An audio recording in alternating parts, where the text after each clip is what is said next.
my first question, what advice would you give to someone starting their career as a recruitment consultant?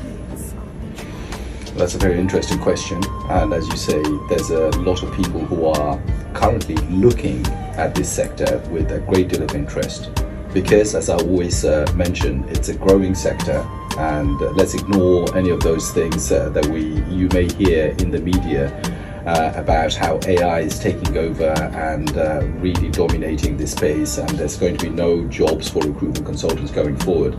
I think that's absolutely rubbish. I think going forward, there's always going to be roles for people, and especially in the recruitment sector, because we are dealing with people, Brenda, and therefore there's always going to be people who are going to be interested in this sector because people like to deal with people, believe it or not. So it's a fascinating industry, and in every business you need people.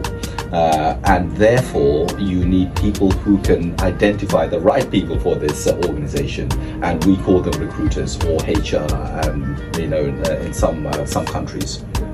So what advice can I give to people who are interested in this sector? Now, recruitment is essentially sales. This is something which you really need to accept before you come in, because there are some people who are adamant that they don't want to work in sales for whatever psychological reasons that they may have. They just don't feel comfortable working in the sales industry or sales arena. But my belief is that in whatever you do, you need to have an element of sales training within you, or that skill needs to be there, because it will help you in life, whether it's your personal life or it's in your professional life. Whether you're a doctor or a solicitor, it's irrelevant. If you're a good salesperson or have some skill related to sales, you will always do better than another person who doesn't have that skill. So what is sales, and why is it so important as a recruitment consultant that you have sales? So sticking to the example I gave you about a doctor. Now, we all need doctors, so you may feel a doctor doesn't need to do anything. I need to go and see you, who's a doctor, for instance, and therefore, why do you need to sell yourself? Why do you need to do anything about it? You can just sit back, giving the advice. You're the professional, you're the expert. I'm coming to see you as a patient.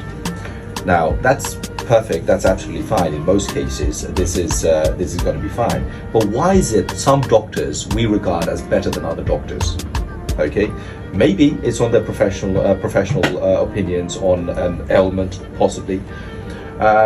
Maybe there's other factors which involve them becoming a better doctor. Of course, we can't take away the fact that the profession is about helping people and identifying problems related to the human body, and therefore the person who has more knowledge is always going to be a better doctor than a person that doesn't.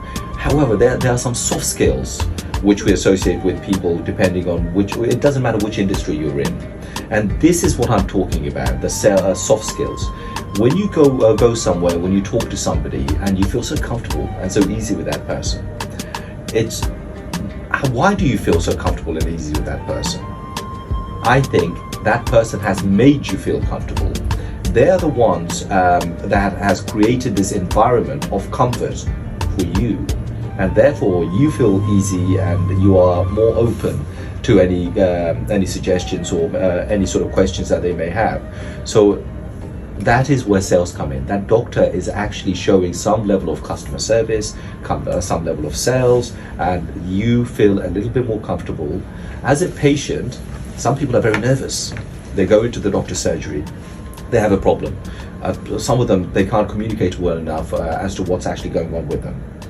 The doctor's job is to draw that information out of you sometimes, okay? A good doctor will do that. A bad doctor may just say, what's wrong with you? I'll give you paracetamol, here you go, get out of here. A good doctor, a person who really values their job in helping humanity and helping a person, they will talk to you and they will try and identify what the actual problem is. That's sales. With sales, we're trying to find what the issue actually is before we're trying to sell you something.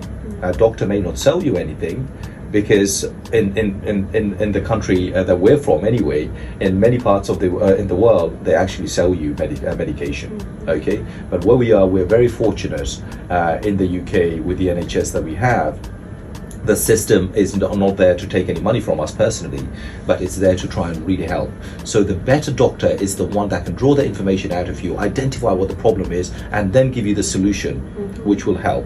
Okay, because I've had many complaints from a lot of people. I've heard about how they go to the doctor's surgery. In fact, the doctor just gives you any sort of medication, what they feel, without really asking you that many questions, and therefore the doctor hasn't been professional and done his or her job properly, and the patient, God forbid, in a lot of cases, have actually suffered a great deal also. So as a recruitment consultant, if you want to come in, you need to have sales. You need to be a personable individual. You need to be somebody who enjoys dealing with people. If you don't enjoy dealing with people, you are going to struggle. If you are one of those people that struggles to smile, you will struggle in this industry.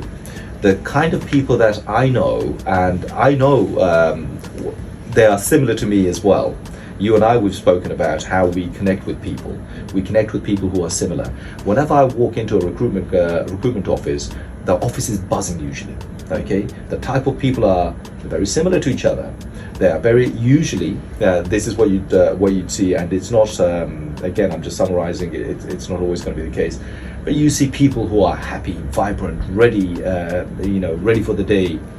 They don't care whether it's a Monday or Friday. They have the same enthusiasm for life, and if you have that level of enthusiasm for life, you'll be able to go out there positively and achieve whatever. Okay, and this is what I see in many recruitment consultancies. So why is this the case? Is because the type of people that we recruit as recruiters, or people that are interested in becoming recruitment consultants, are from the same mold. And they come in, they're interested in the same things. It's not usually training. Training only gives you a certain amount of skills. How do you talk to people, and how can you improve your situation? Some people have this built-in skill. Other people, learn, and they become very good at it. I'm not saying it's an impossible skill to learn, but it certainly makes things much easier if you have that built-in sort of sales skills, or you are a people's person.